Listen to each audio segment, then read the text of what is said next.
Welcome to Transcendentalism as Portrayed in American Literature by Dr. Paula Porter. This presentation is introducing the concepts of Transcendentalism and what it means to American literature. We'll discuss what Transcendentalism is, who are the major authors and their work and themes, and the impact that Transcendentalism had on our society even though it really existed 25 years during the Romantic period of American literature. Transcendentalism refers to a literary and philosophical movement in America. This movement was based on the belief that the transcendental or spiritual reality, and not the material world we seem to live in, is the ultimate reality. All knowledge is not only derived from experience and observation, but through the use of reason and intuition. Reason is the independent and intuitive capacity to know what is true, and intuition is the direct perception of the truth. Basic tenets or beliefs of Transcendentalism is that they believed that each individual was a spiritual center of the universe. They upheld the essential goodness of all of us along with the glories of nature. In addition, there was the concept of free individual expression among all. No one human was better or greater than another. They also believed that individuals should act according to their innermost personal morals and values. This philosophy also was related to the idea that the integrity of the individual. Each individual is inherently good and capable of making rational decisions and worthy of respect from all other humans. Transcendentalists believed in living close with nature and believed strongly in the role and dignity of manual labor in making this connection. The natural world was seen as beautiful even when it impacted humans in a format that was destructive. By contemplating objects in nature, we could transcend our physical world and connect with a deeper union with God. The fulfillment of humans came about in the communion with nature. Transcendentalism follows closely with the philosophy of idealism, which noted that material objects don't have a real existence but are diffused with aspect of God, which is Emerson's definition of the oversoul. In other words, the oversoul encompasses all existence of a human and his or her connection with the world, including nature. They believed that humans were divine in their own right, which opposed the doctrines of the Puritans. Trusting the self was allow the voice of God to speak within us. Most of the Transcendentalists were reformers by nature in an attempt to keep alive the human spirit. Social conformity, materialism, commercialism was a lack of moral commitment to oneself. American industrialization destroyed American values in their minds. During this time period, there was a focus on society's unrepresented individuals, slaves, Native Americans, women, children, the labor force, and how we can reshape society through education and moral reform. The Transcendentalists also created a utopian community, one in Oneida, New York, and a second in Fruitlands in Massachusetts. All throughout the focus was on the individual as the key to the reform process. The Romantic period in American literature was influenced by the intuitive philosophy of Kant. Literature was seen as an outpouring of the inner spirit. Writers of this period generally reacted against the individual expression and imagination and celebrated the freedom of the individual. Writers of this time period also relied on symbolism and allegory, as well as recurring motifs including the theme of the individual and rebellion, glorification of nature, admiration for a simpler life, fascination with Gothic themes, and the supernatural and mysterious. This was shown in Emerson's Nature due to the focus on self-reliance, self-knowledge, and a closeness with nature. Of course, Emerson and Thoreau, as well as poets Whitman and Dickinson, are the most well-known of the Transcendentalist authors. However, Poe, while he was a critic of the concept, was influenced by Transcendentalism as well due to the mystery and intense emotion in most of his works. Emerson was born in Boston and his father was a minister of the First Church in Boston. His father passed away after Emerson was only 8. He was also one of 8 children.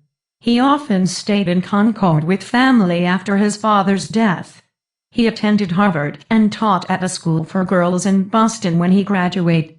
He became a preacher. He became a preacher at the Unitarian Second Church in Boston and married in the same year. His wife was fairly well-to-do, and so he could accept roles in public life, serving as chaplain in the Massachusetts Senate. His wife had tuberculosis and passed away, as did several of his brothers, who also died of the disease. He later began a literary career and served as a lecturer, living in Concord. Thoreau was born and raised in Concord, Massachusetts. His family owned and operated a pencil factory. He attended Harvard as well. In order to pay for his education, he taught classes. When he graduated, he again taught in public school, but quit after 2 weeks because he did not want to use physical punishment. He and one of his brothers created a private school, which closed after his brother's death due to lockjaw. He worked with Emerson as a handyman and developed a close bond. When Emerson both landed around Walden Pond in Concord, Thoreau decided to live with nature away from town life and built a cabin on Emerson's property. Through most of the time there, he lived self-sufficiently, fishing, growing his own vegetables, selling what he didn't need to purchase necessities like flour and sugar. He focused on essentials only. He spent the time observing the world around him and writing. Most of the material for this book was drawn from his journals, sermons, and multitude of lectures. It was first published as an essay, but later became a book. One of the focuses of the book was the human tendency to accept knowledge and traditions of the past and from others rather than experiencing nature and God directly during the present on a daily basis. All our questions can be answered by spending time in nature and with God. Nature, spirit, and man are the three components of the universe. When we are in nature, we leave behind the activities of humans and find true solitude as well as a deeper understanding of what it is to be. 4 chapters in his text, Commodity, Beauty, Language, and Discipline, shows how we can use nature to gain insight into our own selves and that of the universe. For example, the commodity of nature is using the basic uses of its items for heat, food, water, shelter, and even transportation. In beauty, there are 3 properties: that nature restores and gives us simple pleasures in life, that it invigorates those among us who are overworked by man-made objects, and it gives us a sense of well-being when we are in communion with nature. It gives us a spiritual element and stimulates the human mind as well. The themes in Emerson's work comes from his belief that each of us must create our own personal understanding of the universe. We need to break away from second-hand information, such as teachings of the past, and institutionalized knowledge, and in essence, create our own knowledge of the universe through experience and observation of nature. We have lost our connection with this connection due to industry and material things. Throughout his work, Emerson uses the term oversoul, which stands for a unity of man and nature and man and the higher spirit. We have a fragmented view of the world because we have lost this connection. He uses the imagery of the circle with the connection of man, nature, and God together to indicate that we are all-encompassing and connected throughout what is our universe. Walden came about through a series of journals and other writings when Thoreau experimented with living in nature at Walden Pond. The first volume came out about 7 years after his experiment in 1854. Walden has been reprinted all around the world and in several editions. Even though he lived there for 2 years, 2 months and 2 days, he compressed the book into a single year of seasons. One of the aspects he presented was how when one thing thrives, another may decline, and how something can gain from the death of another. He often goes to town to gather supplies and see friends. These are some of the major themes addressed in Thoreau's most famous work. He encouraged all to be alert to nature using all our senses. This would help us to understand nature's law, even though we could likely never understand all. In many ways, this book was an affirmation of the concept of resurrection and immortality of all humans. Our physical bodies may go away, but our spirit continues to be part of nature, and the higher spirit, even our as body, contributes to nature through decomposition. This essay came about after Thoreau spent a night in jail for refusing to pay his poll tax. He was angered that friends bailed him out, though he used this to write about the abuse of the government on its people. He stressed that opposing something was useless, we needed to rebel against something. Only our actions matter, even if it meant breaking the law, in particular if the law was unjust. Thoreau wants to conform to the laws of the land, but only those that are honorable.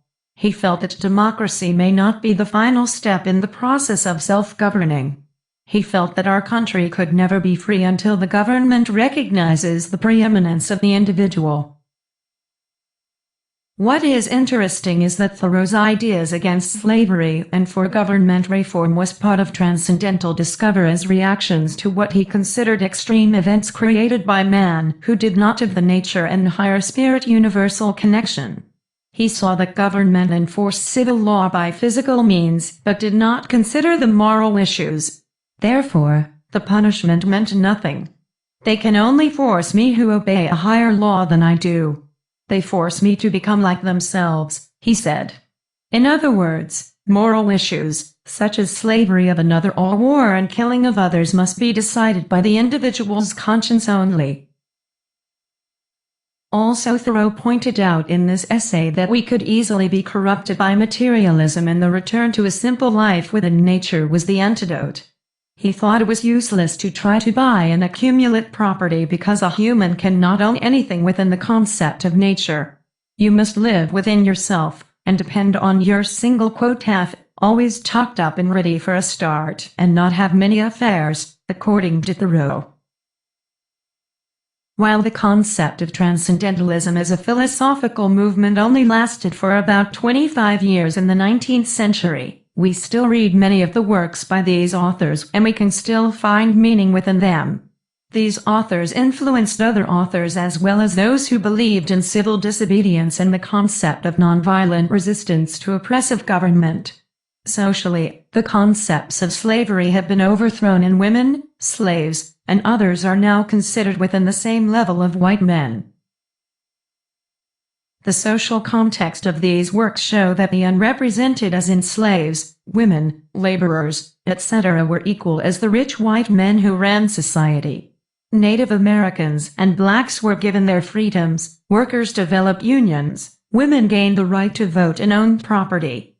At the political level, most involved in transcendentalism disdained the process of politics, even though certain democratic ideals fit into their viewpoint.